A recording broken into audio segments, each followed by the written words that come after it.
And we are live. Live. Well, welcome again, brothers, to another episode of the Men Living for Greatness show. Very excited to talk to our guest today, Aaron Walter. Thank you for joining us today, Aaron. Thanks, Christopher. Great to be here. Yeah, it's great to have you. And I've been looking forward to our conversation. And before we jump in to our topic today, which Aaron's going to break down for us tools for overcoming temptation, particularly against impurity and the sin that most men struggle with. And so, but before we jump in, just want to say a few brief things about Aaron. Aaron Walter, or Doc Walter, has dealt with temptations on the area of impurity for the past 20 years, and he has been free from the addiction in this area in his life for 3 years, and for the past 3 years. And now he helps men with a unique one-on-one porn recovery mentorship program. And additionally, he's also one of our Men Living for Greatness Inner Circle members.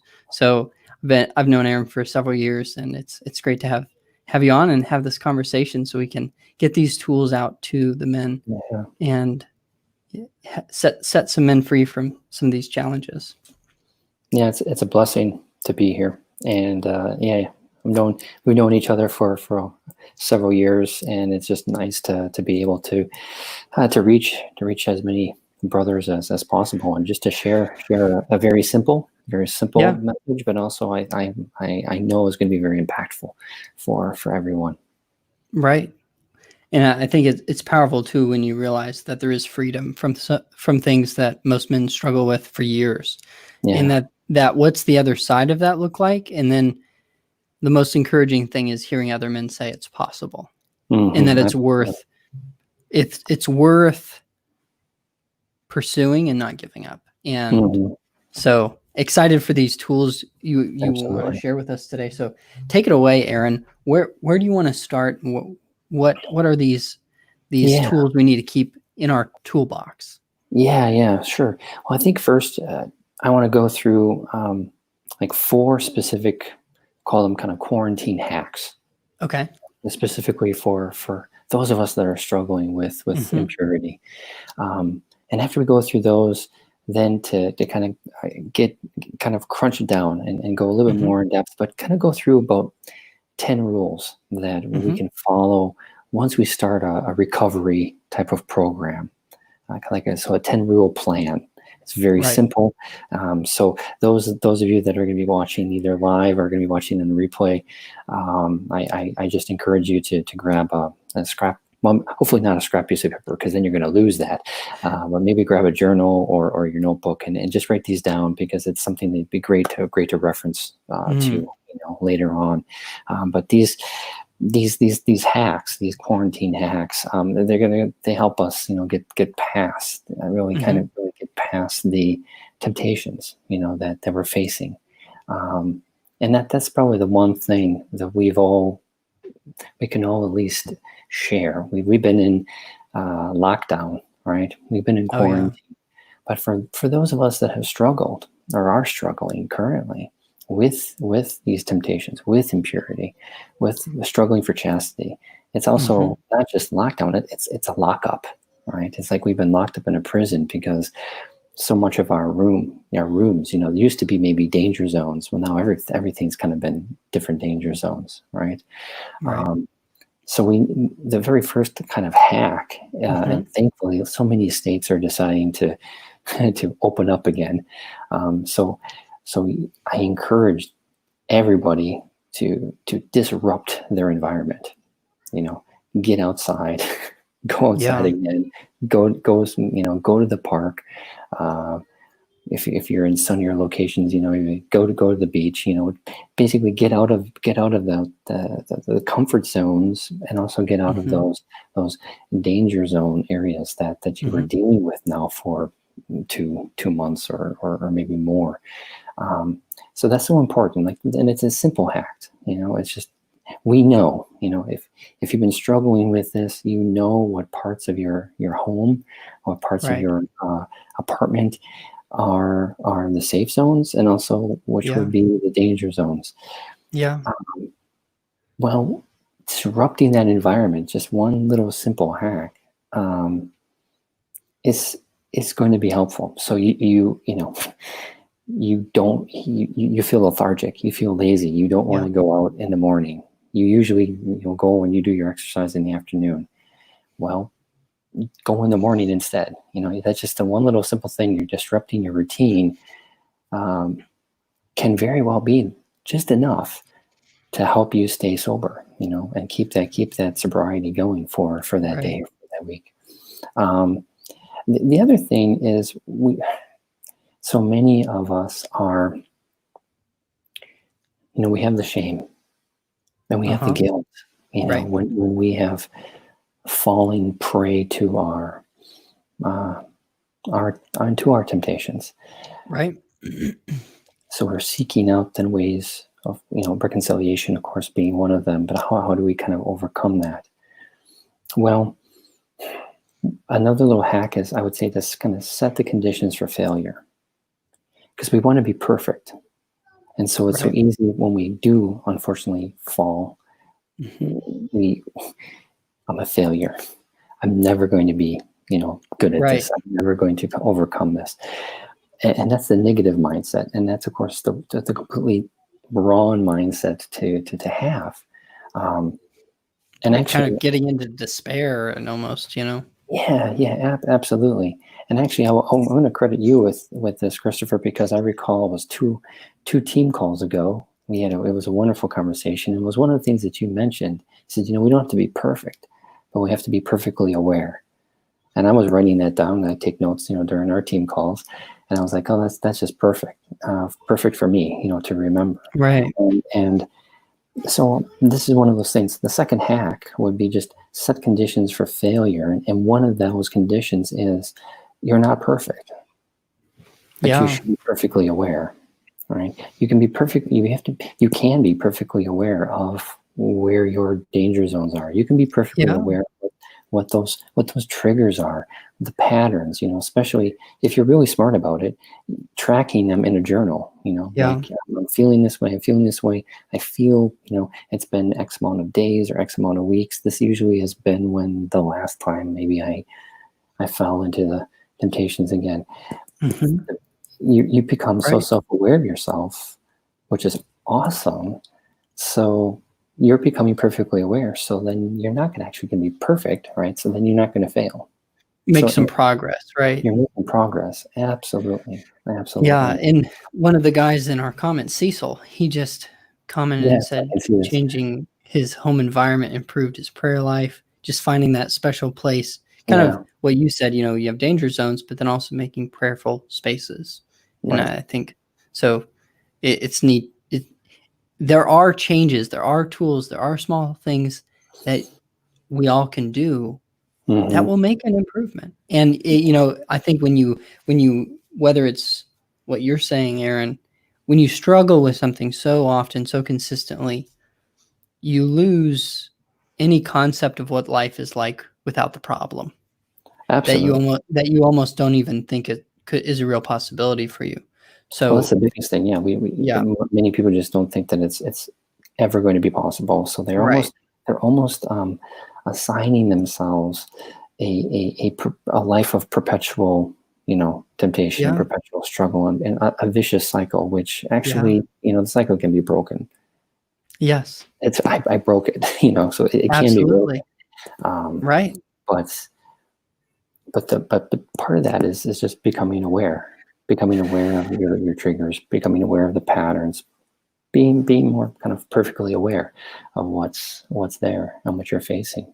Well, Um, yeah.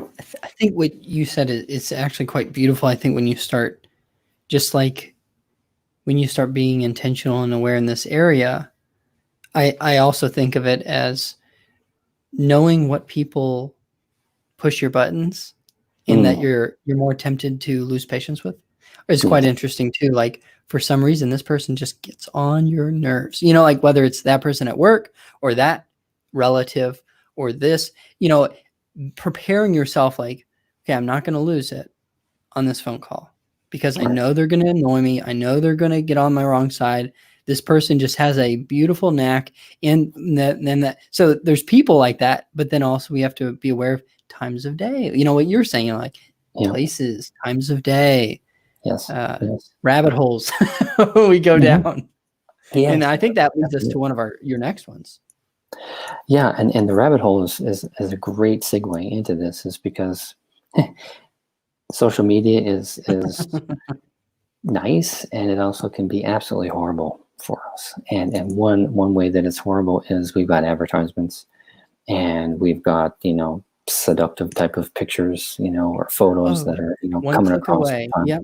Yeah, and you're right. It's one click away. Um, whether that be on Instagram, or whether that be through some kind of Facebook ad, or those, people that maybe even are using Twitter, there's, Hmm.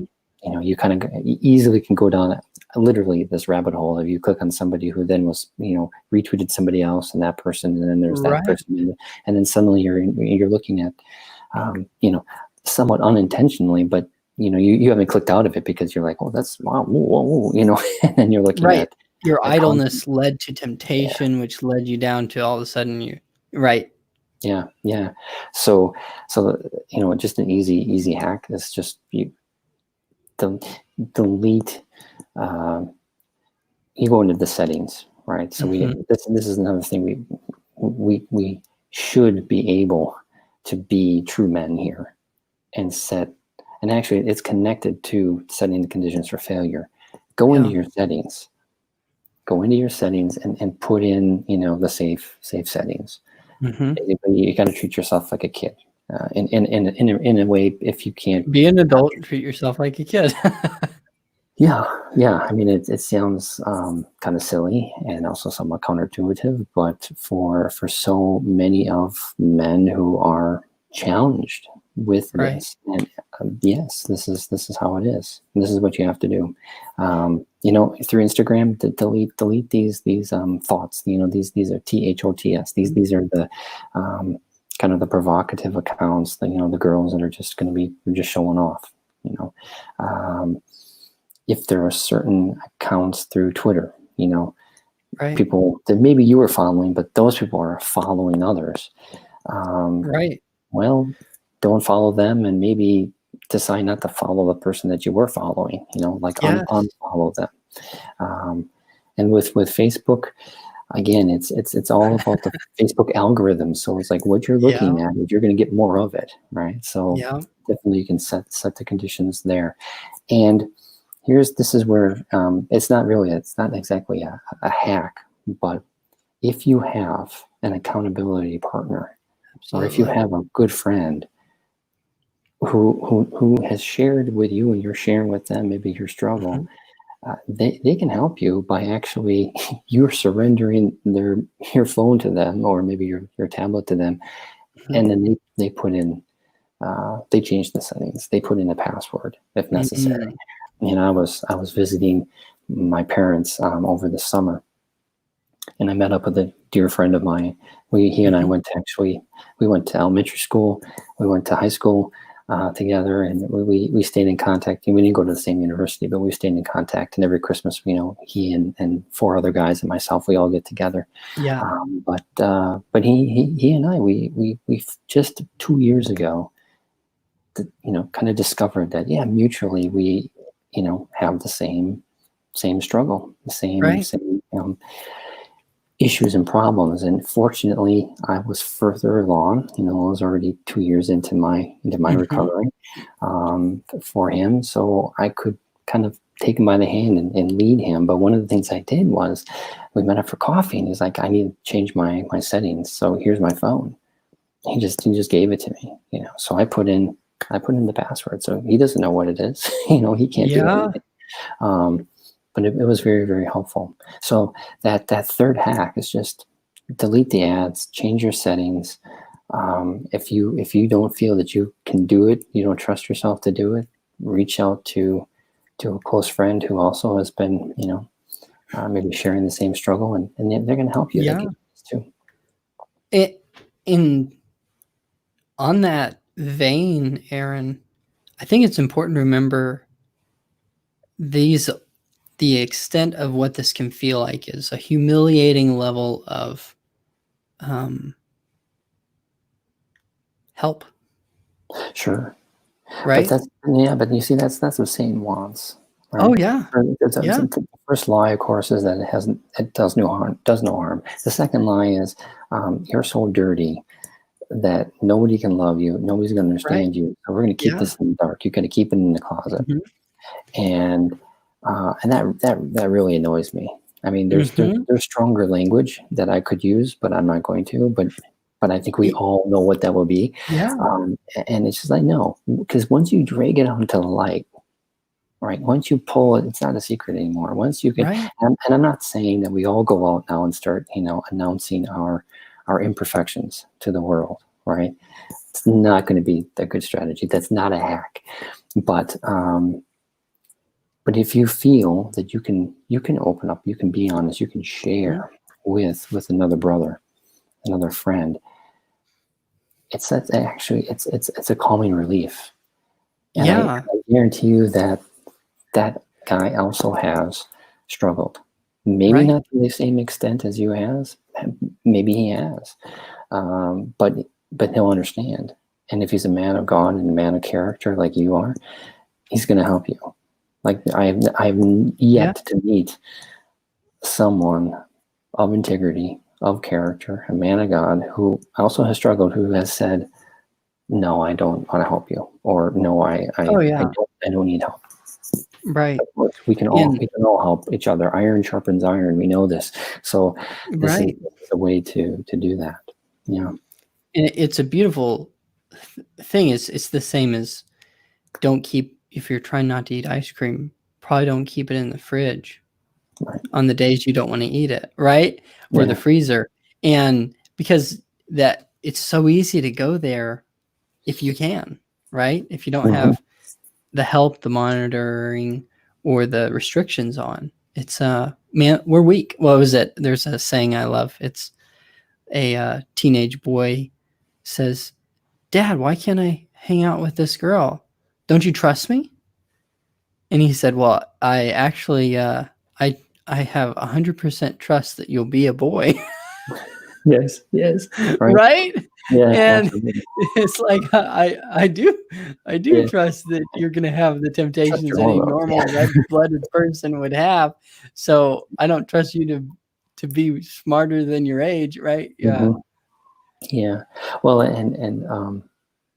think that's true. And one of the things that I do when I work with clients is actually working in some what I like to call them screen fasts, Mhm. where yeah, just like we do intermittent fasting for our body, well, we also need intermittent fasting from our screens, from our mobile devices, from our What do you computer. recommend for that? Like a certain amount of time or time of day, or do you like a certain day of the week? What are your recommendations there? Well, part of my program, it's really unique one to one, so it's up Mhm. to that individual. Finding And what's I best for them. exactly. But it actually can be all of those. Like so, for some guys, it could be a specific time of the day, or it could Mhm. be yeah, you know what, on Wednesdays I'm not gonna be on my phone, my device, or Mhm. um, it depends. It depends Yeah, really on the absolutely. individual. But and that's just another way I think of keeping us consistent in doing some good habits. One of the habit of trying to be virtuous, trying to be chaste, trying to be pure, Mhm. is not to go deliberately into temptation. So if we have these issues, these problems, Right. well, then what do we need to do to address them, and how do we face them head on? And screen fasting is actually one of those little hacks or little tricks. Yeah. Absolutely. And go ahead. Well, I was just going to say, and really the kind of the last hack, and it is kind of linked to this a little bit, but I'll link it to that first hack, which was the how the journaling could be so helpful once we kind of Mhm. setting our conditions and saying we'll be perfectly aware of things. Um, exercise, kind of exercise like in that moment. So that doesn't mean because our brains, we got the two parts. There's the rational, and then there's the emotional, right? So Right. when we've already kind of switched to the emotional, and we feel that we're going into that, we're going to give into the temptation. Hmm. The rational brain, we're not talking to, we're not Right. paying attention to anymore. But there is a few moments before where we can kind of head it off a little bit, and so if we know what our triggers are, and if we know what the pattern is going to, actually dropping down and doing 10 push-ups or doing like Kind 10 of can sit-ups. break out of it. Exactly. Again, it kind of distorts that environment. It kind of it breaks it up a little bit, and then you got to get out of the room, get out of the apartment, get out of the house, and so it's all kind of wrapped together. It's all are linked Right. together. But yeah, that would be the last hack. Just a simple one. If you're facing the temptation, you got to exercise in the moment, and doesn't mean that you're going to change your clothes into shorts and no, Right. because again, that's rational, and you're not thinking rationally. But in that moment, you have probably about 5 seconds that you can drop down and do 10 push-ups, or can do some sit-ups, or you can do some kind of exercise, and that's just enough then to just distract you, jump you out of it, out of that emotional back to the rational, and then to remind you, oh yeah, I should actually change my environment because this is not going to work anymore. And then you get out. Right. When on those lines, Cecil just commented in how Cecil, you mentioned a very interesting key part here is most people don't want to even admit they have a problem. Right. Or they have a challenge. Right. I don't need help. I don't have anything. There's nothing to see here. Yeah. And that's what are we talking about? That is our own arrogance. Yeah. That's our own pride, So of course we are trying to develop virtue. And part of that is just to recognize humility. And not to beat up on ourselves. But just to say, you know what? Wow, how arrogant I am to think that I can do this all by myself, because clearly for all these number of years I haven't been able to, or you know what, I need to share with someone. I need some help. I need to go talk to a mentor. I need to go talk to a coach. I need an accountability partner, not because I'm weak, but actually because they are just a little further ahead of me, and I want to be where they are. Because like Cecil said, I want to face this head on. I want to kind of punch through that barrier, which has been holding me back. Because I'm tired of this cycle, sick of it. I want to get out of it.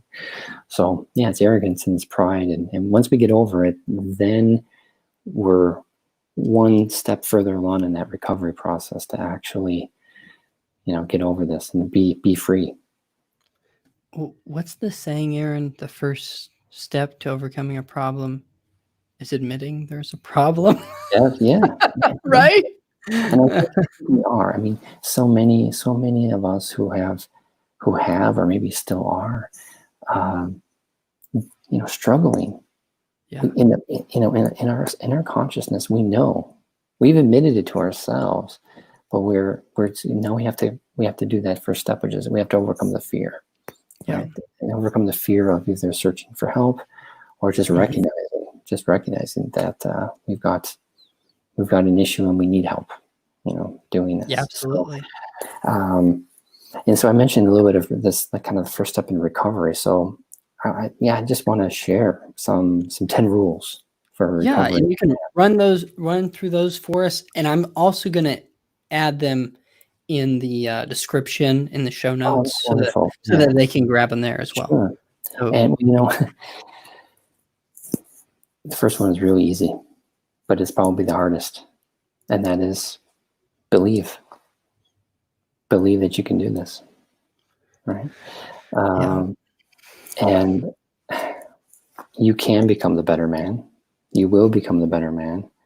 I love that quote by St. Padre Pio, is that the sinner, is someone who continues to to seek forgiveness, and who continues to receive forgiveness, and who continues just to struggle, on. And I think that is so, I'm paraphrasing his quote, obviously, but I take, for all these years, I did take, and I continue to take comfort in that. And I think it's something for all of us, because maybe impurity, maybe chastity isn't what our struggle is. Maybe Anger. maybe it's anger. Yeah, I was going to say maybe it's temperance. We can't hold our tongue. maybe it's humility. We're too prideful. Well, we recognize it, but we believe that we can be better at it. We try to be better at it, every day. If we can kind of laugh at ourselves, because we know that God's looking down, Heavenly Father, and He loves us, and Jesus is right next to us, and He's probably laughing too, like, well, you were better in the morning. Maybe not this afternoon so much, but you were better in the morning. Like, Right. I genuinely like to think that that's kind of how this is, and it wasn't always, I didn't always have these specific thoughts. It was a little bit more, very kind of strict a few years ago, but it's become a little bit more loose. And part of that is just me believing that I can become better. And by doing that, I can be a little bit fun with myself. So the first rule is just basically believe. Believe that you can do this. Second is take responsibility. Yeah. Take responsibility. You've received forgiveness in sacrament of reconciliation. Okay. Slate's been clean. Now commit yourself to sobriety, commit yourself to a plan. Whether that be, a 12-step type of program, or commit yourself to searching out for a coach or for a mentor. Commit yourself to having an accountability partner. Take responsibility for your recovery. And then you will have people that are going to help you along that way. But you've got to be committed to it. So that's the second rule. The third one, it's part of the hack that I mentioned before, and which is you're not perfect. Right? But you can be perfectly aware. Kind of fail forward. Okay.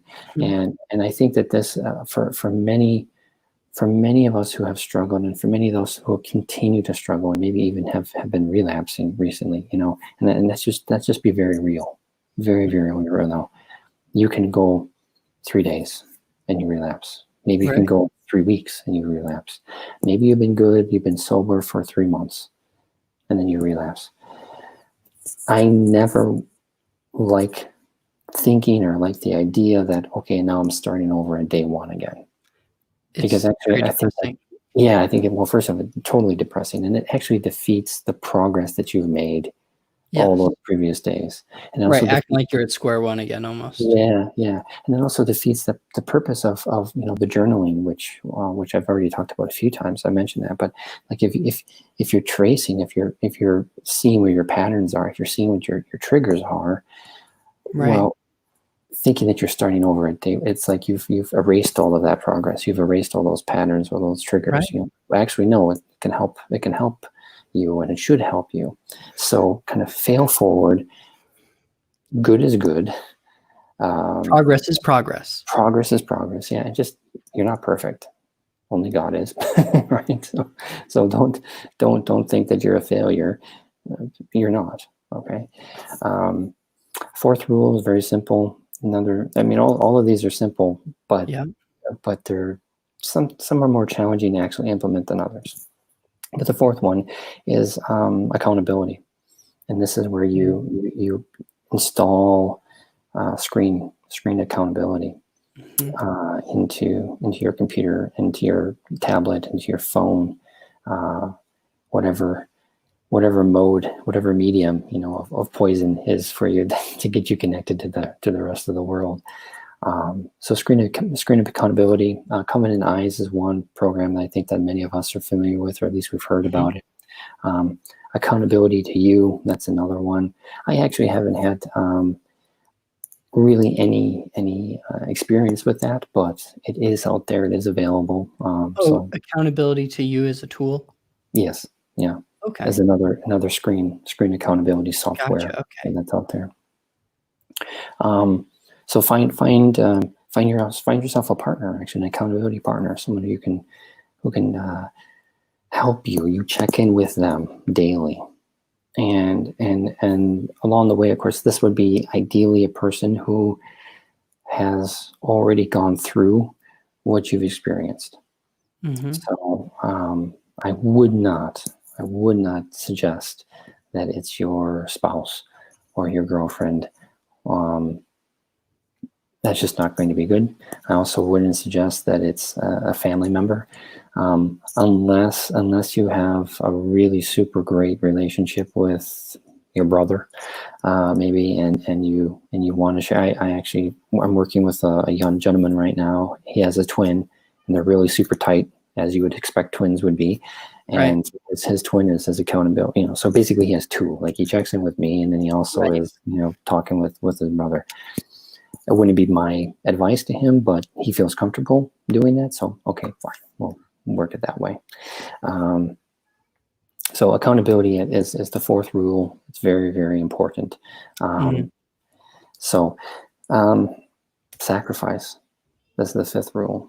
Once you've committed yourself to your sobriety, then it's time to start showing up. Start doing some things. Actively start participating in prayer and mass, adoration, wearing the sacramentals. I mean, I've been wearing. I wear a scapular, and I'm wearing this right now. But this is actually my second one, just simply because I literally broke the first one. It got sweaty, and it got, it's just like over time, it just kind of, it fell off. It got to the point where it just kind of broke apart. But prayer, sacramentals, Eucharistic adoration,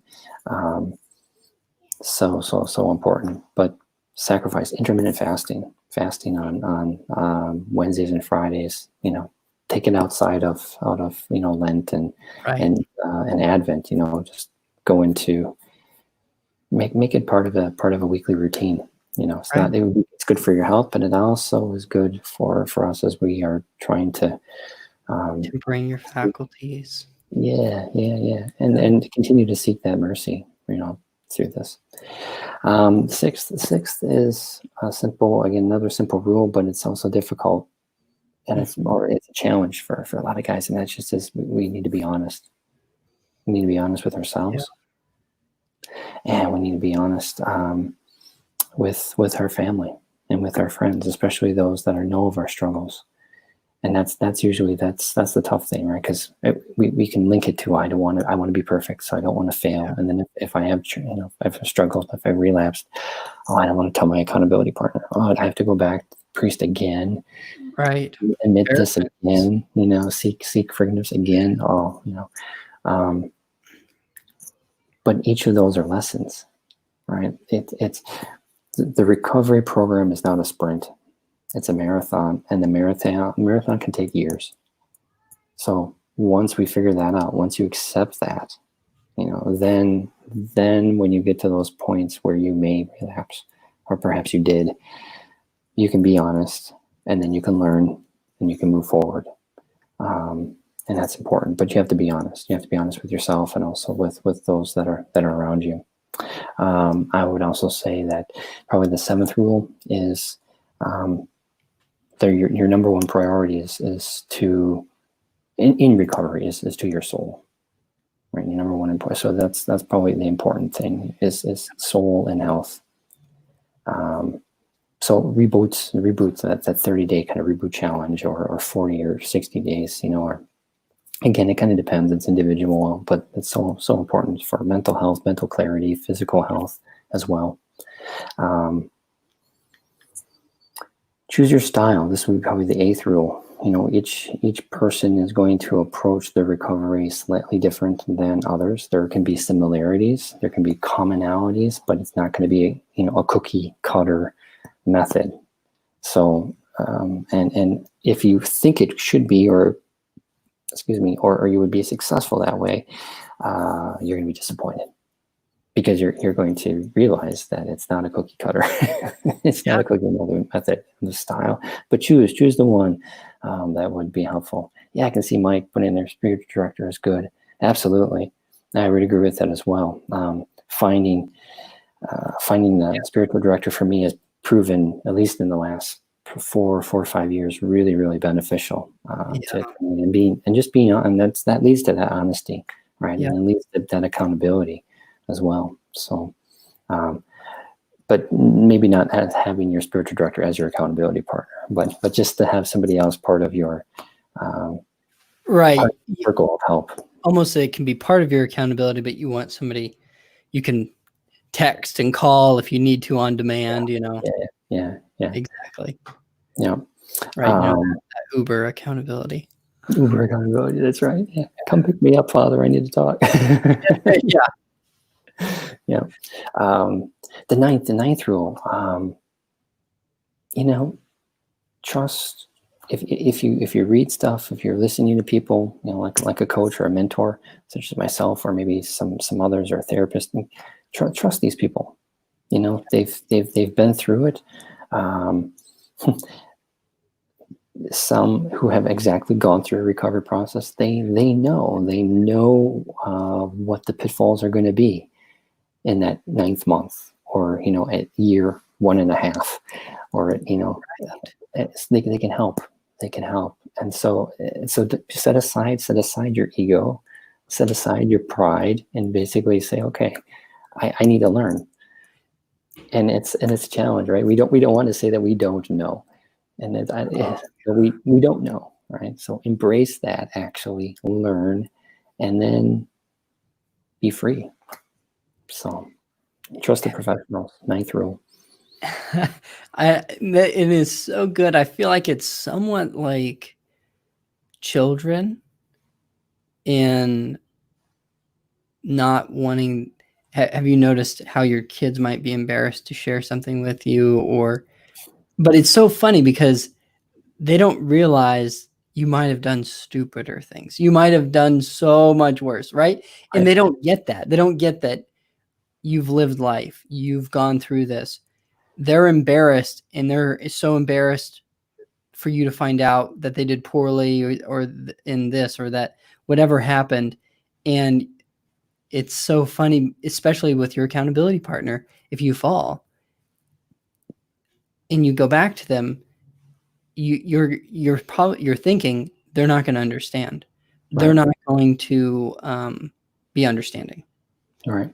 And then when you do go back to them, they're like, wow, when this actually happened to me, and instead of 3 months along, I was 6 months along, and I slipped, and I was devastated.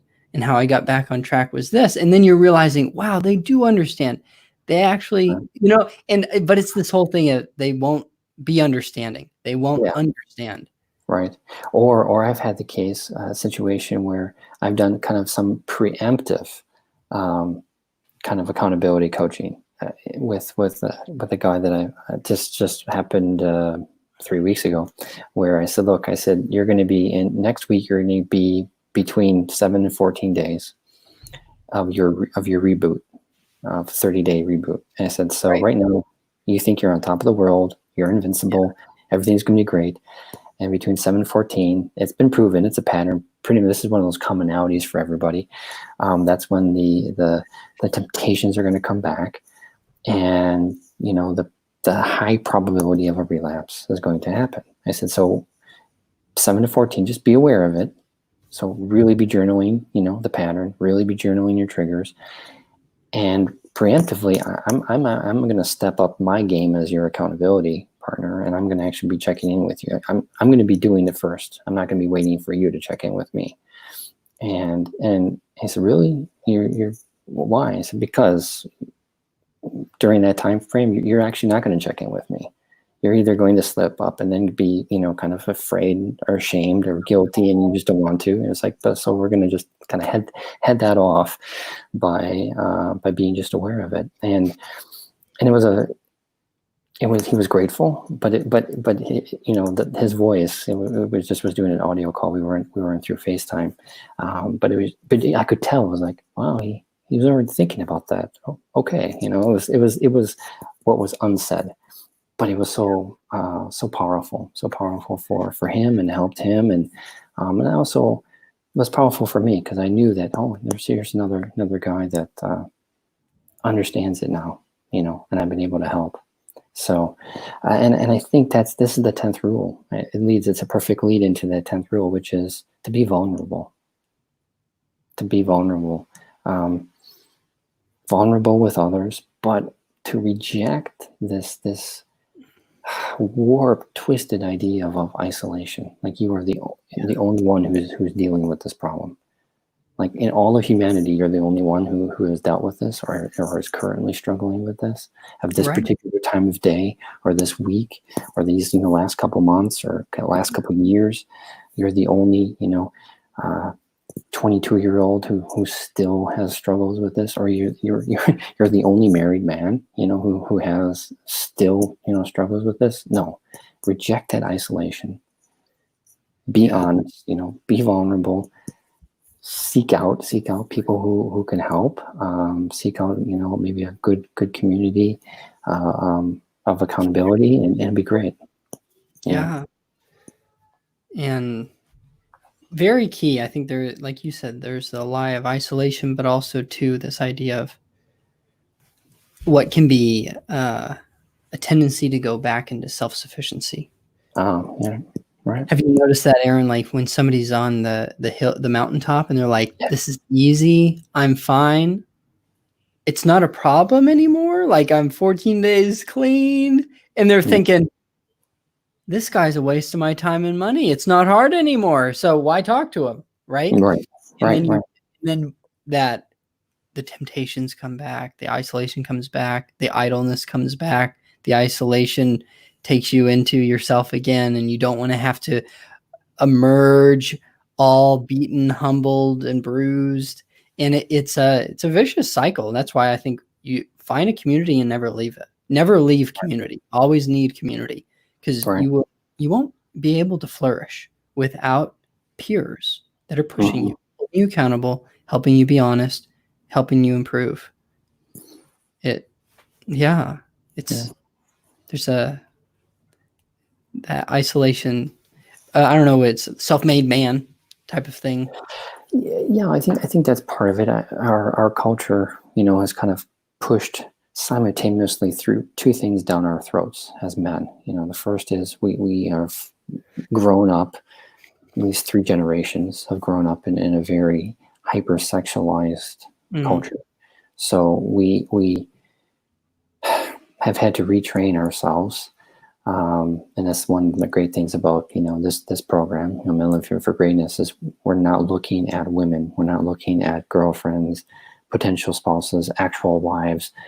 We're not objectifying them. We're seeing them, of course, for the beauty of God's creation that they are. But we've kind of had to retrain ourselves, because we, for so much of our early, maybe young adulthood, it was that objectification through advertisements, through what was on the television, through maybe even where we were, what we were seeing, and at the same time that's being shoved down our throats, the other thing that was being shoved down our throats was, well, you as a man can't share your feelings, so stuff everything, right? And share your weaknesses. Yeah. Don't be weak. Don't be weak in front of other men. Definitely don't be weak in front of women or older family members, because that just leads to emasculization. And so we've got a lot of guys that are confused, a lot of guys that are angry, a lot of men that are searching for a way to to be holy, but also productive in their life, right? So community is great, but also trying to do good things. So thanks, Mike. Appreciate that comment. Thanks for that comment, Mike. And we'll be praying for us. Please keep praying for us, and be praying for you as well. Did we cover number 10? We did, which is We just- vulnerability. Yeah. Yeah. Those are so good. And I think too, I think what I'm going to do as well, because these are great in so many areas, not just purity, but just, the idea of whatever you're going to do, trust the people who are supposed to know how to lead you. And these are just so good, even to review regularly. Yeah. And they're kind of that when you get discouraged, I don't know if you want to call it a light that gives you a path back home, realizing there's these things we need to remember, like, yes, don't, isolation, this is not helping me. These are, if for those of us in the community who maybe like to go rock climbing, there's terminology for hikers, especially for rock climbers. Like, you need anchors, right? You need anchors as you're climbing up to elevation, right? These can be simple anchors to rely on, as we're making that progress to the summit, which I'm just making this up on the spot, but it sounds pretty good. Which is the summit, of course, is heaven, right? So Right. we're making our progress upwards, and these can be just really nice, simple kind of anchors to use. I mean, one of those things, the fifth rule in terms of sacrifice, in terms of sacramentals, using sacramentals, but also using prayer. Yeah. One of the things that I had to learn, and I'm just being vulnerable to all of you guys, but one of the things I had to learn was how to be selfless. Servant leadership is another term really for that, but as a man, as a husband, as a father, selfless. To say, you know what, my ultimate goal is to serve my family. And I'm not going to be that.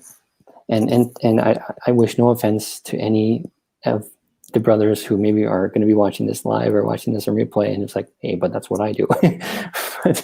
but I had to realize that I didn't want to be that guy that was on the couch with the beer in hand, watching football or watching a movie, and whose kid wanted some attention, or whose wife had asked to do something and I had not done it yet because my game wasn't finished, or my movie that I was watching, wasn't finished yet.